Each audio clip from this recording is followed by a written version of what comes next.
नमस्कार। अब तक हमने कृषि की विभिन्न व्यवस्थाओं के बारे में पढ़ा।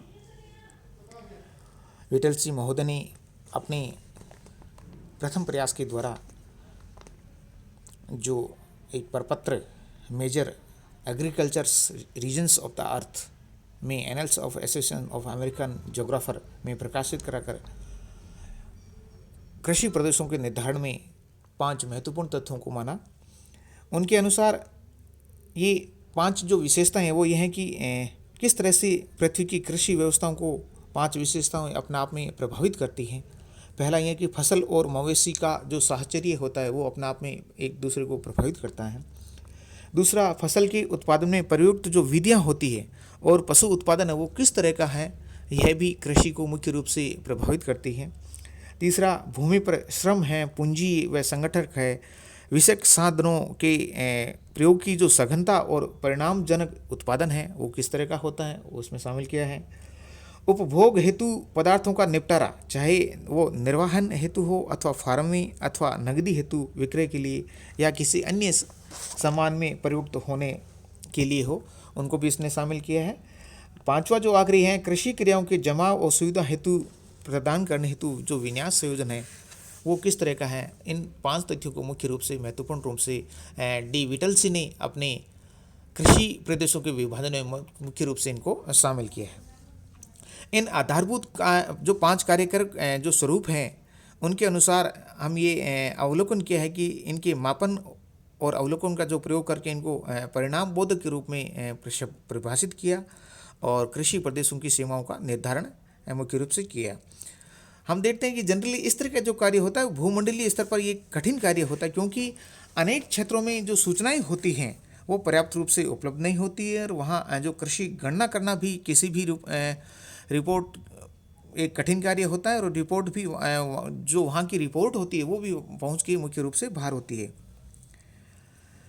इसके उपरांत विटलसी ने अनेक ऐसे उपयोगी सूचकों का मुख्य रूप से ध्यान भी नहीं रखा है, जैसे मैं बता देना चाहता हूँ। उन्होंने कृषि भूमि ग्रहण, भू स्वामित्व, जोत का आकार, विखंडन, काश्तकार की धर्म भावना, सरकार का स्वरूप और वह जो नीतियाँ होती है आदि को कृषि व्यवस्थाओं के निर्धारण में कोई स्थान नहीं दिया है। इन्होंने अपने उपागम के माध्यम से विश्व की जो कृषि व्यवस्थाएं हैं इनको मुख्य रूप से 13 प्रकार में विभाजित किया है। इससे पहले हमने यायावरी पशुपालन का अध्ययन किया था। आज मैं पशुधन संवर्धन जो दूसरा इनका लाइव स्टॉक रैंचिंग है उसके बारे में अध्ययन करूंगा। इससे पहले मैं सभी जो 13 प्रकार के जो कृषि विभाजन हैं, कृषि प्रदेश हैं या जो कृषि व्यवस्थाएं हैं उनको बता देता हूं। पहला है यायावरी पशुचारण, दूसरा पशुधन संवर्धन, तीसरा स्थानांतरण खेती, चौथा आद्रूप जोत, पांचवा चावल प्रधान निर्वाहजनक सघन जोत, छठा धान प्रधान विहीन निर्वाहजनक सघन जोत, व्यापारिक बागाती कृषि, भूमध्य सागरीय कृषि, अनजान व्यापारिक अनाज कृषि, 10वां व्यापारिक पशुधन और फसल कृषि, 11वां निर्वाहजनक फसल व पशुधन कृषि, 12वां व्यापारिक व डेयरी फार्मिंग और 13वां जो है विशिष्ट बागवानी कृषि को मुख्य रूप से इन्होंने सम्मिलित किया है। इससे पहले मैंने यायावरी पशुचालन का अध्ययन किया था और आपको पहले वाले वीडियो के अंदर बताया था। अब मैं जो पशुधन संवर्धन है उनके बारे में मुख्य रूप से अध्ययन करता हूँ। पशुधन जो संवर्धन है ये चौरस धरातल की मैदानी क्षेत्रों में जहाँ प्राकृतिक घास की बहुतायतता से उपलब्ध होती है, पशुधन संवर्धन वहाँ संचालित किया जाता है। और मुख्य रूप से हम देखते हैं कि शीतोष्ण और उष्ण कटिबंधीय घास के मैदानों में इस तरह की कृषि व्यवस्था प्रधान रूप से कार्य करती है। व्यापारिक जो पशुचारण के प्रधान क्षेत्र हैं वो उत्तरी अमेरिका के पठार, ऑस्ट्रेलिया, न्यूजीलैंड, दक्षिणी अफ्रीका के और एंडीज में खादर भूमि।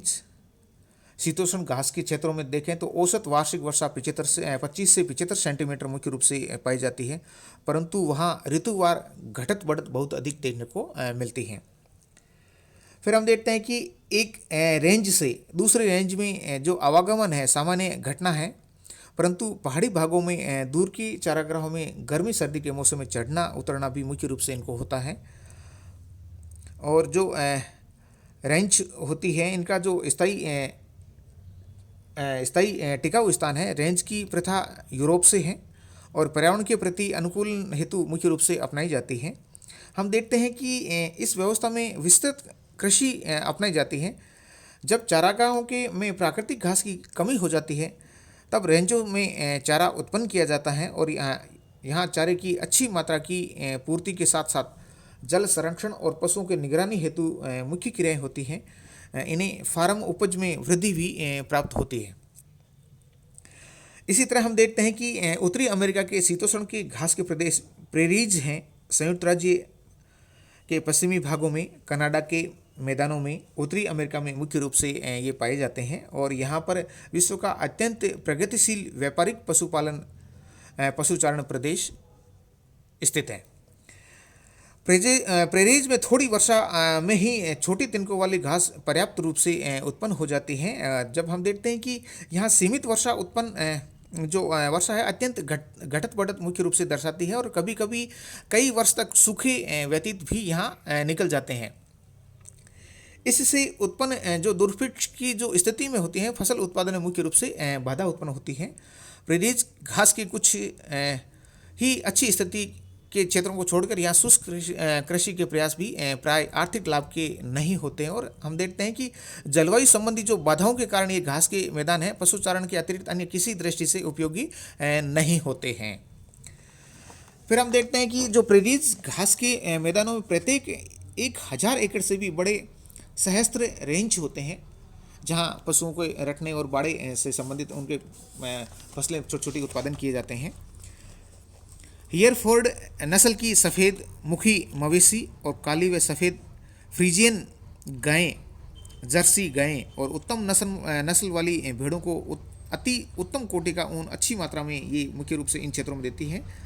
इन रेंजों का पशुधन है जो ये इस तरह के कार्य करते हैं। प्रत्येक वर्ष इन रेंजों में लाखों मवेशी और भेड़ों का मोटा ताज़ा बनाकर बड़े बड़े जो बूचड़ खाने होते हैं वहाँ इनको भेज दिया जाता है, जिससे इनको आर्थिक लाभ की स्थिति मुख्य रूप से प्राप्त होती रहती है।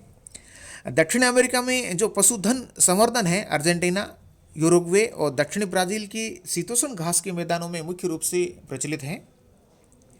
हम देखते हैं कि अर्जेंटीना में पराना, यूरुग्वे नदियों के मध्य ऊंची नीची धरातल वाले पंपाज क्षेत्र हैं और पैटागोनिया और टेरा डेल फुएगो उत्तम कोटि के व्यावसायिक चारागाह हैं। वर्षा की जो मात्रा है पंपा में औसतन 50 से 100 सेंटीमीटर वर्ष भर समान रूप से वितरित पाई जाती हैं। इस तरह हम देखते हैं कि यहाँ उच्च शीत जलवायु दशाएं होती हैं जिससे अल्फाफा जैसी उत्तम कोटि की जो घास का उत्पादन है इसको मुख्य रूप से बढ़ावा मिलता है और ये एक पौष्टिक घास है जो इन पशु धन के लिए महत्वपूर्ण रूप से इनके विकास में सहायक होती है।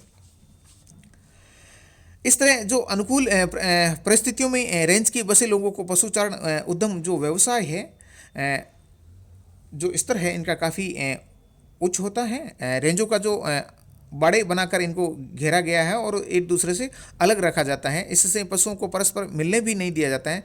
प्रत्येक 2 एकड़ में उगाई गई अल्फाफा एक मवेशी के लिए पर्याप्त होती है, जबकि प्राकृतिक रूप से उत्पन्न 4 से 7 एकड़ का जो अल्फाफा चारागाह एक मवेशी के लिए मुख्य रूप से चाहिए होता है।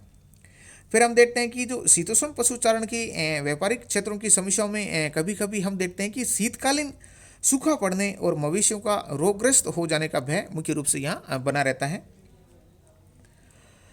अर्जेंटीना में विश्व की 5% मवेशी जनसंख्या है, परंतु अधिकांश गोमांस बीफ के लिए रखा जाता है। घरेलू खपत की बड़ी मात्रा में के अतिरिक्त ये अर्जेंटीना मांस के निर्यात में विश्व भर में सबसे आगे हैं। यूरुग्वे का 3/4 क्षेत्र मवेशी और भेड़ चारण के अधीन है। यह देश बड़ी मात्रा में डिब्बाबंद तथा जमाया गया मांस और सूखा मांस यूरोप के देशों को मुख्य रूप से निर्यात करता है और यह भेड़ की ऊन और चमड़ा खाल का भी एक निर्यातित देश है। दक्षिणी ब्राज़ील में भी हम देखें तो वहाँ भी अच्छे चारागाह हैं और यहाँ की जलवायु दशाएं वर्ष भर पशुचारण के लिए उपयुक्त बनी हुई है। ब्राज़ील की लगभग 1/4 मवेशी और 2/3 भेड़ें दक्षिणी ब्राज़ील में मुख्य रूप से पाली जाती हैं और हम देखते हैं कि यहाँ से ठंडा बर्फ में जमा मवेशी मांस यूरोपीय देशों को मुख्य रूप से निर्यात किया जाता है। ऑस्ट्रेलिया की बात करें तो एक महत्वपूर्ण व्यापारिक पशुचारण देश है। यहाँ लगभग 12 करोड़ भेड़ें हैं। विश्व की मंडी में लगभग 50% ऊन निर्यात के लिए उपलब्ध करवाती हैं। और इसके अलावा इसके जो प्रधान चारागाह दक्षिण पूर्वी और दक्षिण पश्चिमी ऑस्ट्रेलिया में स्थित हैं।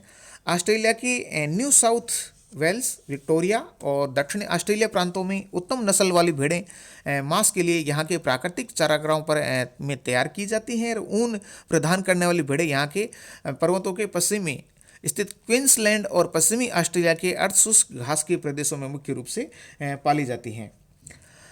हम देखते हैं कि अर्धशुष्क क्षेत्रों में पानी के अभाव की समस्या का निराकरण करने हेतु यहाँ सरकार है, इन्होंने कुएं, जलागार, भूमिगत संसाधनों का उपयोग हेतु कई संसाधनों को निर्मित किया है। जंगली कुत्तों और खरगोशों की जनसंख्या में अत्यधिक वृद्धि भी भेड़ पालकों के लिए समस्या बनी हुई है। इनके प्रसार को रोकने के लिए दीर्घ बाड़े बनाए गए हैं। खरगोशों द्वारा उत्पन्न जो समस्या का निराकरण करना भी अभी इनमें शेष है। इन बाधाओं के होते हुए भी ऑस्ट्रेलिया के जो शीतोष्ण घास के प्रदेश हैं विश्व के अग्रणी व्यापारिक चारागाहों में शामिल है। न्यूजीलैंड की बात करें तो विश्व के विकसित देशों में से एक ऐसा देश है जहां विकास व उन्नति भेड़ व मवेशी पशुचारण उद्योग पर पूर्णतः निर्भर है।